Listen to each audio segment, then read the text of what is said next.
네, 헬로우 차이나입니다. 홍콩 증시가 내일까지 휴장을 이어가는데요. 따라서 후강통 거래는 수요일부터 하실 수 있습니다. 홍콩 주식으로 저희가 직접 투자가 가능한데 홍콩이 휴장이니까 그렇게 되는 건데요. 자, 오늘 한국투자증권 이문선 주임과 함께 중국 주식 이야기 들어보도록 하죠. 안녕하세요. 네, 안녕하십니까. 네, 우리가 중국 쪽으로 오늘 내일까지 좀 발이 묶여 있습니다. 투자를 하고 싶어도 할 수는 없는 상황이고요. 휴장이기 때문에 그런데요. 오늘 또 이야기 들어보면서 공부를 좀 해볼까 합니다. 어떤 이야기를 들어볼까요? 네, 오늘은 제가 그동안 조금 말씀드리지 않았던 중국의 자동차 쪽 이야기 한번 좀 드리려고 합니다. 그래서 중국 자동차 시장은 아직도 이제 급성장 중이다. 좀 이렇게 말씀드릴 수가 있을 것 같은데요. 지난 2003년부터 2013년까지 10년 동안 중국의 자동차 생산량이 4배 증가했고 판매량 역시 4배를 증가했고요.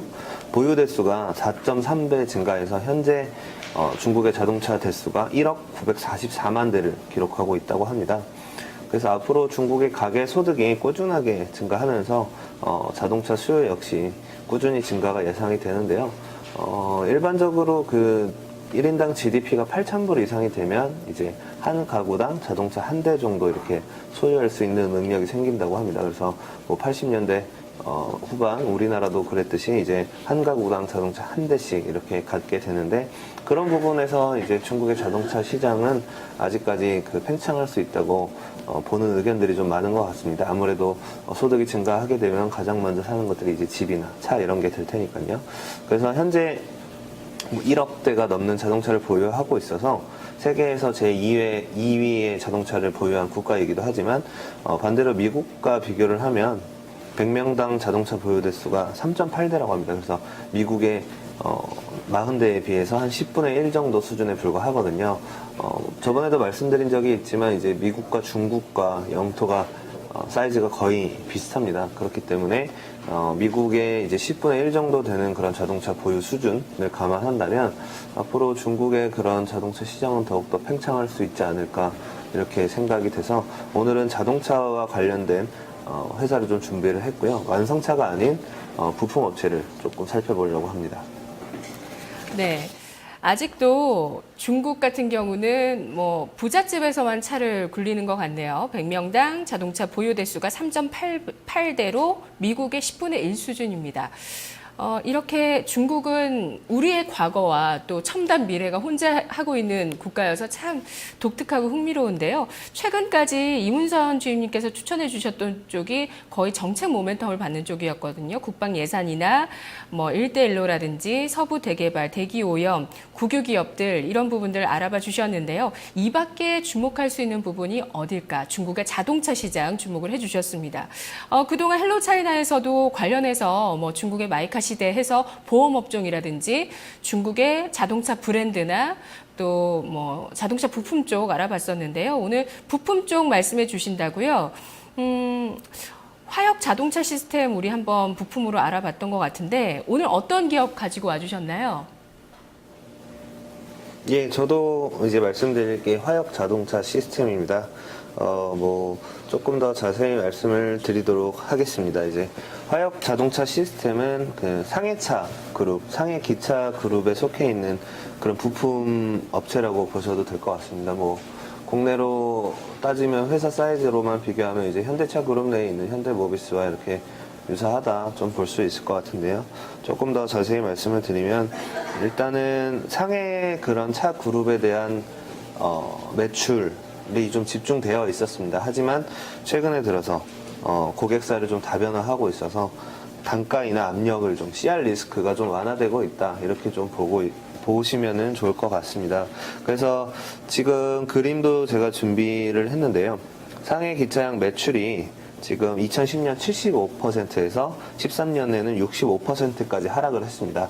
매출 비중은 하락했지만 오히려 그런 매출액은 상해 기차에 대한 부분이 높아졌다는 걸 좀 알고 넘어가시면 좋을 것 같고요.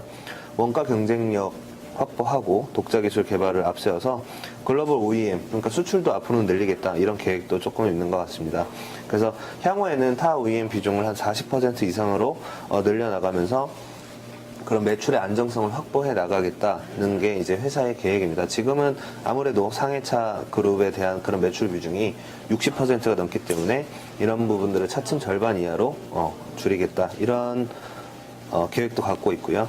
그 다음에 이제 아무래도 그 중국의 자동차 하면은 사실은 갖고 있는 이미지들이 저 품질 괜찮을까, 디자인 괜찮을까 이런 부분들이 조금 있으실 것 같아요. 저도 물론 그렇게 생각을 하고요. 하지만 이제 자동차는 이제 15,000가지 이상의 부품이 들어가는 그런 고밀도 집약적인 산업이기 때문에 과연 이 화역 자동차 시스템이 어떤 부분들로 그런 기술력을 확보할까 이런 의문들이 좀 있으실 텐데요.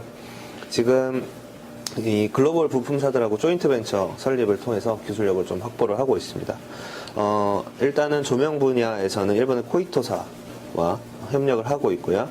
열처리 부분에서는 미국의 이제 쿠퍼 스탠다드사, 그 다음에 이제 안전 분야에서는 미국의 TRW, 그리고 공조 부분에서는 독일의 베어사와 파워트레인 부분에서는 영국의 GKN, 전장 부분에서는 프랑스의 발레오, 그 다음에 브레이크에 있어서는 독일의 컨티넨탈과 조인트 벤처를 설립하고 있습니다. 그래서 세계 유수의 그런 자동차 부품 회사들과 조인트 벤처를 설립해가지고 지분을 한 50% 정도는 다들 확보를 한 걸로 제가 알고 있고요.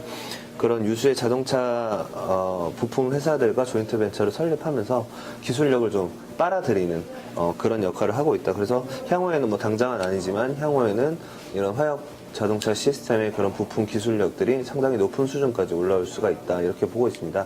제가 이런 언급해드린 자동차 부품사들이 독일도 많고 일본도 있지만 세계 유수의 브랜드들의 납품이 되는 업체들이거든요. 메르세데스라든가 BMW, 아우디 같은 데에도 많이 납품을 하고 있는 회사들이기 때문에 이런 회사들의 이제 기술력을 좀 흡수할 수 있다 이렇게 보고 있고요. 그 다음에 이제 가장 중요한 부분이 아무래도 향후에 주가가 상승하려면 매출액 상승, 영업이익률이 상승해야 될 텐데 원재료 가격이 조금 안정되고 있습니다. 그래서 주요 원재료가 이제 자동차 부품이다 보니까 알루미늄 또는 구리 등 이런 산업 금속인데요. 지금 달러가 좀 금리 인상도 있고 강세 기제로 좀 변화하면서 알루미늄하고 구리 가격이 이제 안정적으로 좀 변화되고 있습니다. 그래서 이런 안정 기조들이 좀 장기적으로 갈 수 있다 이렇게 보고 있고요. 그 원자재 차트 제가 하나 준비한 게 있는데 그런 부분들 보시면 이제 1월 달 들어서는 계속 하향 안정화되고 있는 이런 모습을 좀 보여주고 있어서 앞으로 이런 원자재 하락까지 겹쳐주면 화역 자동차 시스템 기술력도 갖추고 원자재 하락까지 덤으로 얻는 일석이조 효과가 좀 나타낼 수 있다 이렇게 보고 있습니다. 네, 그 중국판 현대모비스라고 지난번에 저희도 방송했을 때 제목을 달고 나갔습니다. 그때 박세진 대리가 12월 말 정도에 추천을 해주셨네요. 화역 자동차 시스템. 그 화역 자동차 시스템은 이렇게 벤츠 같은 유수의 브랜드에도 많이 납품을 하는데요. 현대모비스도 그쪽으로 납품을 하나요? 명품 자동차에 납품합니까? 모비스 같은 경우는 아무래도 아직까지는 국내 브랜드에 대한 의존가 조금 높고요. 독일의 사실 브랜드가 현대모비스 제품 최근 들어서 이제 아다스 운전 보조 장치 같은 것들이 조금씩 들어가고 있긴 하지만 비중 자체로는 그렇게 크지는 않습니다. 화역 자동차 시스템도 말씀드리자면은 해외가 한 2% 정도고요. 국내가 98% 정도의 매출 비중을 갖고 있습니다. 그래서 아직은 아시아권 현대차나 세계적인 브랜드로 발돋움하기는 했지만 아직까지는 이런 아시아권에 있는 자동차 부품 회사들이 글로벌로 경쟁을 했을 때는 그렇게 뛰어난 경쟁력을 보여주고 있다라고는 말씀을 드릴 수가 없을 것 같습니다. 화역 자동차 시스템도 또 현대모비스도 국내 비중에 치중해 있다는 점 또 특징으로 나오네요. 하지만 지난해 우리 자동차 부품주들 같은 경우는 자동차 업체들이 이제 그 친환경적이어야 되고 또 그 연비를 높여야 되는 그런 상황에 놓이면서 자동차 부품주들이 해외로 수출이 많이 될 것이다. 우리 부품주들은 성장할 수 있다. 이런 논리들이 많이 나오기도 했었는데요. 화역 자동차 시스템 다시 돌아오겠습니다. 국내 기업과 어떤 기업과 비교가 가능할까요? 일단 서두에 말씀드렸듯이 그런 가장 큰 자동차 그룹을 회사로 두고 있는 측면에서는 현대모비스랑 가장 비슷할 텐데요. 하지만 사업 분야에 있어서는 조금의 차이가 있습니다. 지금 화력 자동차 시스템의 뭐 주 매출, 그러니까 한 80% 이상이 어떤 뭐랄까요, 내외장재가 대부분을 차지를 하거든요. 뭐 도어 트림이라던가 그런 센터피시야, 그런 트림류 뭐 시트라던가 그런 것들이 하는 매출의 80%를 담당을 하고요. 나머지 10%, 20% 정도가 이제 뭐 엔진이라던가 그다음 브레이크 디스크 같은 그런 기술성, 그 구동 장치를 좀 담당하고 있어서 모비스와는 약간 다르고 사업적인 측면에서 S&T 모티브와 조금 비슷합니다. 그래서 GM의 거의 모든 부품을 납품하고 있는 S&T 모티브의 그런 백화점식 사업 구조, 그런 부분에 있어서는 뭐 S&T 모티브와 좀 유사를 할 것 같고요. 그 다음에 한 매출의 10%를 차지하는 뭐 실린더라던가 미션, 그런 것들은 3기 오토 모티브와 좀 비슷하다 말씀드릴 수 있을 것 같습니다. 그래서 뭐 브레이크 디스크 같은 뭐 기능성 부품은 만도와 좀 겹치고요. 뭐 이런 것들이 대부분 뭐 국내에서 하고 있는 업체들을 모아놓은 듯한 형태, 이런 사업 구조를 가지고 있어서 여러 가지 품목을 생산한다는 점에 있어서는 아무래도 중국 내에서 확고한 입지를 가질 수 있지 않을까, 이렇게 생각이 되고요. 뭐 정말 먼 미래 얘기지만은 앞으로 회사가 점점 더 성장한다면 뭐 조금은 뭐 물적 분할을 통해서 뭐 좀 더 집중할 수 있는 이런 여건도 되지 않을까, 이렇게 생각을 하고 있습니다. 어제 제가 이제 모터쇼, 서울 모터쇼가 열리고 있어서 좀 다녀와 봤는데요. 자동차 트렌드가 역시나 이제 친환경차, 플러그인 하이브리드라던가 이제 그다음에 연비를 아껴주는 이제 뭐 디젤 자동차, 이런 것들이 좀 초점에 많이 맞춰져 있더라고요. 그래서 화력 자동차 시스템 같은 경우는 아직도 뭐 국내도 마찬가지지만 이런 유러피안 디젤 모델들과 경쟁해서는 아직까지는 좀 미약하지 않나. 그래서 이런 부분들, 엔진 실린더 블록, 트랜스미션 부분에서는 이제 매출 비중을 좀 더 늘려나가면서 이제 경쟁력을 좀 확보해야 되지 않나, 이렇게 보고 있습니다. 하지만 현재 중국에서는 거의 탑티어 수준의 그런 부품 회사의 지위를 가지고 있기 때문에 기술력만 보완한다면 뭐 장기적으로도 성장 가능한 종목이다, 이렇게 말씀드릴 수가 있을 것 같습니다. 네, 화력 자동차 시스템이 점유율 측면에서 중국 자동차 부품의 1위 기업인가요? 예, 맞습니다. 지금은 뭐 아무래도 상해차 그룹이 중국에서 넘버원이기 때문에 뭐 상해차 그룹 말고도 이제 뭐 동광각이라든가 동광차, 이런 그룹들도 있습니다. 그런데도 이제 납품이 되기는 하지만 뭐 상해차 그룹에 대한 아직 의존도가 높다, 이거 서두에도 제가 좀 말씀을 드렸던 것 같고요. 화력 자동차 시스템은 뭐 중국에 있는 자동차는 거의 다 이제 부품이 들어간다, 이렇게 보셔도 무방할 것 같습니다. 네. 저는 전문가가 아니지만 제 주변에서 많이들 물어보시긴 하거든요. 저한테 주식을 많이 물어보십니다. 근데 제가 뭐 말씀드리기 참 못하죠. 전문가가 아니니까. 근데 중국 주식 이제 관심 가지시는 분들 장기 투자할 종목으로 어떤 쪽 보면 좋을까요? 라고 질문을 저한테 만약에 하신다면 저는 보험이나 제약이나 자동차 부품 쪽에 주식들 골라보시는 거 어떨까요? 이렇게 답변해 드릴 것 같거든요. 그만큼 앞으로 좀 미래 성장성이 좀 담보될 수 있을 만한 섹터가 아닐까 싶습니다. 투자 포인트 정리하면서 가격적인 측면 말씀해 주시죠. 예, 지금 뭐 밸류에이션 부담 중국 종목이기 때문에 항상 고밸류를 받고 있습니다. 뭐 PBR 2배가 넘고요. 하지만 뭐 워낙 그 매출액이 받쳐주는 회사다 보니까 PER은 생각보다는 높지 않습니다. 한 10배 정도 되고요. 그래서 지금 가격 전략 제시해드리면 차트 보시면 상당히 많이 우상향해 있는데 매수가 19.99 위안 잡고 목표가는 25 위안 제가 생각하고 있습니다. 그래서 손절가는 조금은 타이트하게 17.5 위안 이렇게 생각하시면 될 것 같습니다. 뭐 계속해서 올라서 좀 저도 부담스럽기는 한데 이런 중국의 자동차 산업 자체를 떠올린다면 아직까지 업사이드가 충분한 이런 섹터다 이렇게 보고 있고요. 지금 가격대에 들어가서도 충분히 저희가 수익률을 좀 기대해도 되지 않을까 이렇게 생각하고 있습니다. 네.